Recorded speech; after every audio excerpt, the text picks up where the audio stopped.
ensure that Kenyans have the best possible opportunity to work anywhere in the world.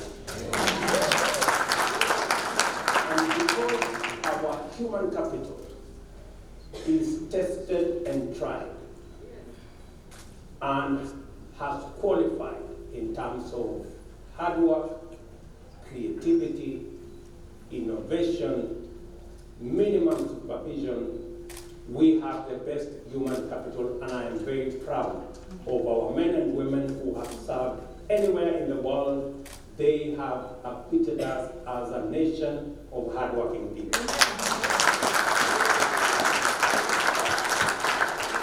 And because that is the best we have, and I have told you it's better than gold and silver, and it's better than oil and all the other minerals.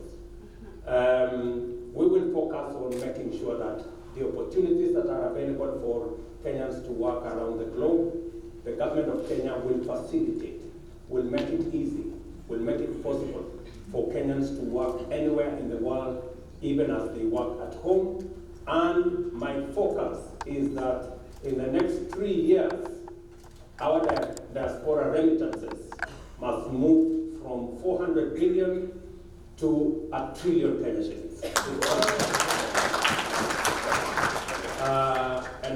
And that's where we want to go.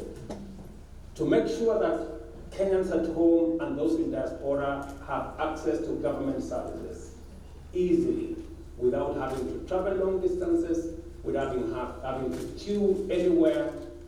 I have undertaken that in the next 6 months, all government services will be digitized and will be available online.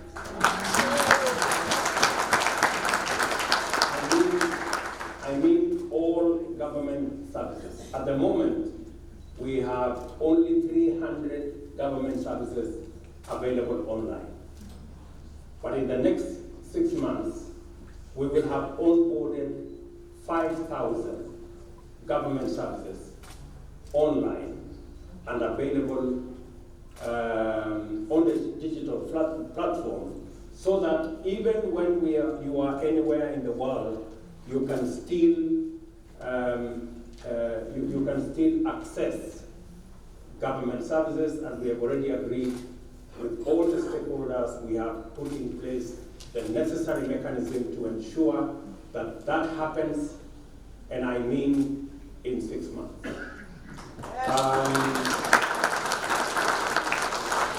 That will assist many of you who today are traveling very long distances to look for simple things that are consular services.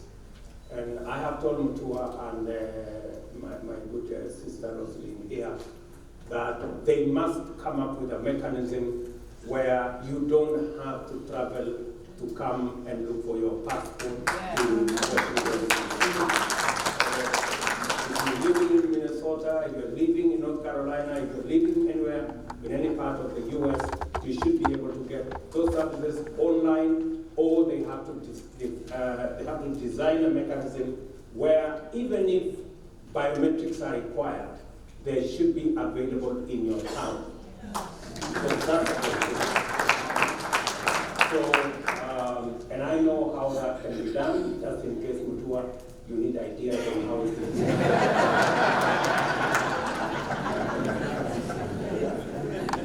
Yeah. So, and I'm happy that we have our own members of parliament here, who some of them have been members of the diaspora community, so they know what they're saying, and when we need the assistance of parliament to help us achieve some of the interventions that we have to, they will make the necessary budgetary provisions for that. I did choose Rosaline specifically because she has also been a member of the diaspora here. She went to school here, so she knows what you're talking about.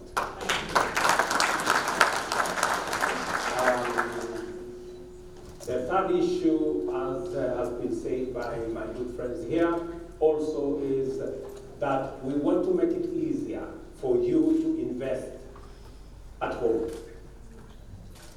instead of struggling to build a house somewhere in your village, we now have Bomayangu online.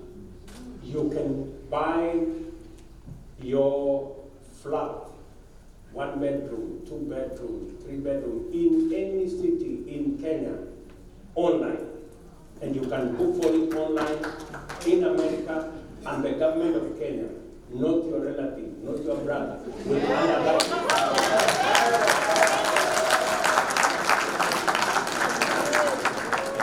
The government of Kenya will make sure that when you buy that flat or that home online, the government of Kenya will undertake that you will find it, it will be there, and nobody will shortchange you. Right? And you will get it in one piece and with all the documentation done for you by our Ministry of Infrastructure, Department of Housing.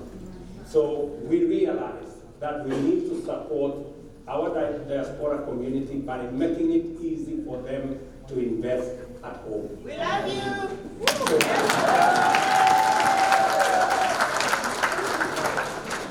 So already, I'm sure those of you who have interacted with us through that platform, we have begun the journey. Ever since I took office, we have already launched the construction of the first 40,000 houses.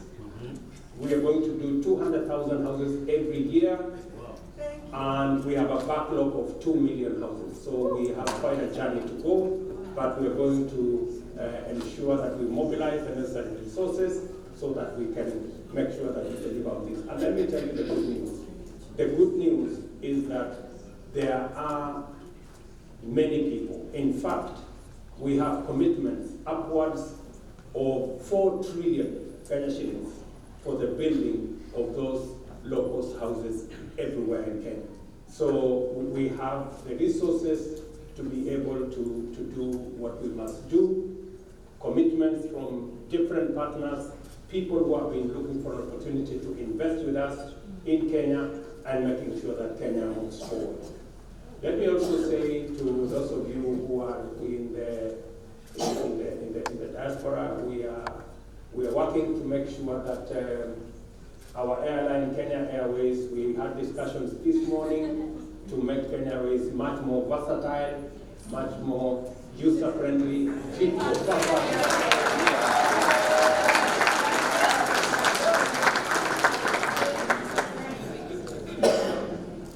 Fit for purpose so that it can do what it must do in our country, Kenya.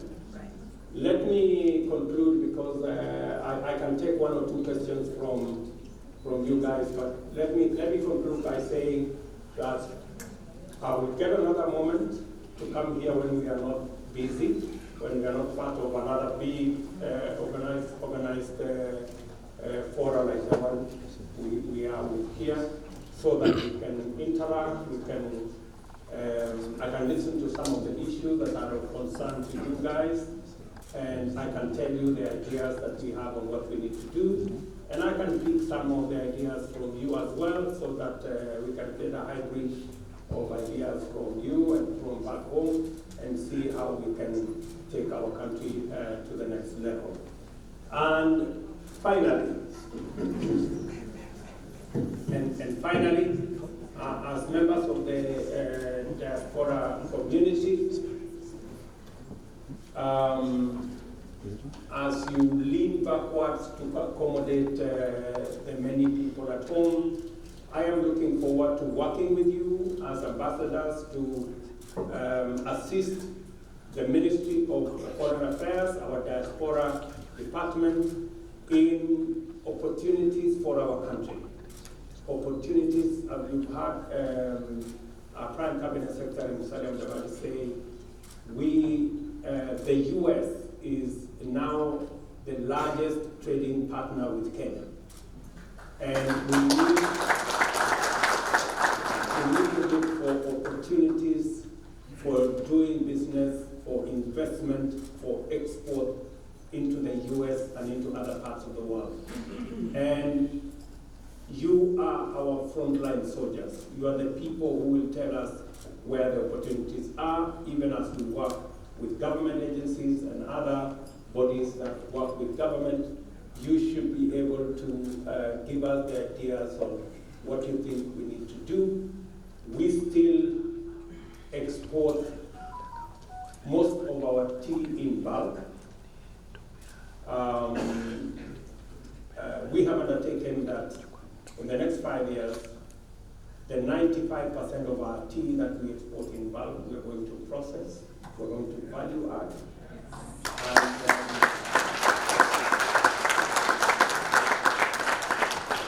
And we have absolutely no problem with others adding value to tea and processing tea, whether they call it English breakfast tea, or they call it whatever they want to call it. But what we are saying is, if they want to value add or process tea, they must grow their own tea.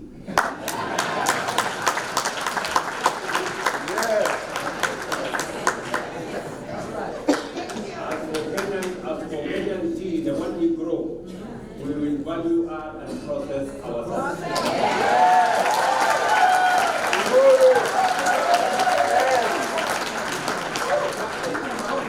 And I think it's a fair game.